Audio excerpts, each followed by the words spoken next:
it's weird to me that they would actually go ahead and admit these are sanctionable activities, but you know what? Ixnay on the anctions say we're not doing that. That is bizarre. Why they would go out of their way to say that, I don't know. Our own President Joseph Biden has thrown his support behind a fossil fuel pipeline. I'm not sure if it's natural gas or oil or both, but fossil fuels. Unfortunately, that's probably not what you think.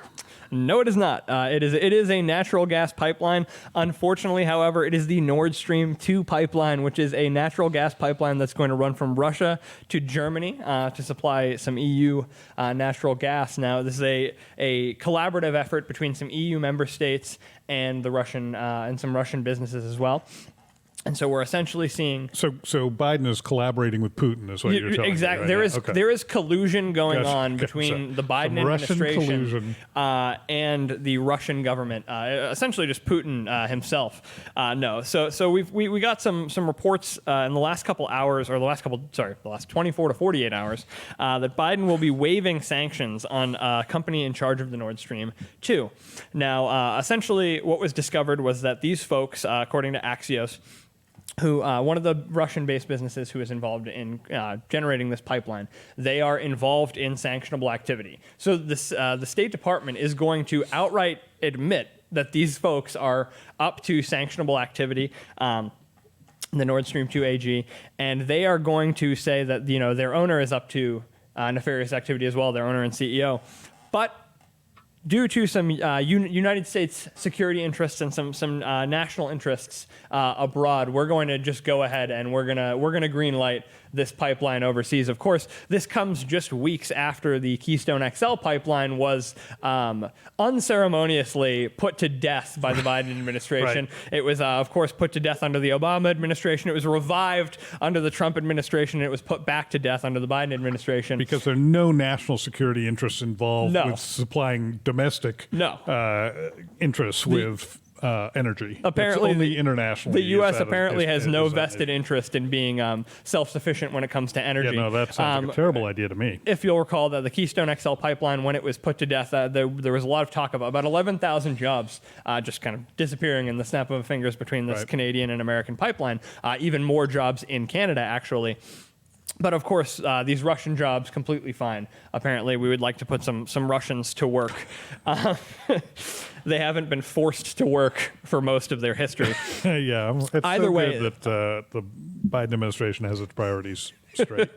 Helping the Russians out. Mm-hmm. Of course, the argument here is that despite Biden's tough rhetoric on Russia throughout the campaign cycle last year, he wants to help out Angela Merkel. Wants to make sure that the Germans are getting their part of this deal. He doesn't want to impede. And so that raises quite a few questions here. First and foremost, though, what I wanted to talk about here is, does this cast the Russia alarmism under the Trump administration in a new light, George? Do you see that essentially we're going to start green lighting, friends of Putin for massive business deals? We're going to waive sanctions. Does this prove that this claim that we're back in a Cold War with Russia, does it make it ridiculous? Well, it doesn't make it ridiculous. It was always ridiculous. This is further evidence of its ridiculousness. It is just, mainstream Democratic hypocrisy. That is all it is, pure and simple. When it was convenient to blame the Russians for anything that Trump was having success in, or anything that would in any event make Trump maybe look a little bit good, then the Russians were evil incarnate, and Trump was the next best thing. Putin's the Antichrist, but Trump is the beast. And as long as if that narrative suited the Democratic Party and the leftists who are really pulling the strings in the Democratic Party, then that was the narrative that they went with, and that their shills in the mainstream media went with. Now that that's not the case, they don't. Although listening to the Democrats talk, you'd think it still was the case. Donald Trump still occupies a huge amounts of real estate rent-free in their minds. But with him out of office, with him out of power, that narrative is less useful. So now, apparently, they find it more useful to greenlight this project, and the Russians have to be good guys in order for that to happen. Then so be it. It's weird to me that they would actually go ahead and admit these are sanctionable activities, but you know what? Ixnay on the ancients say we're not doing that.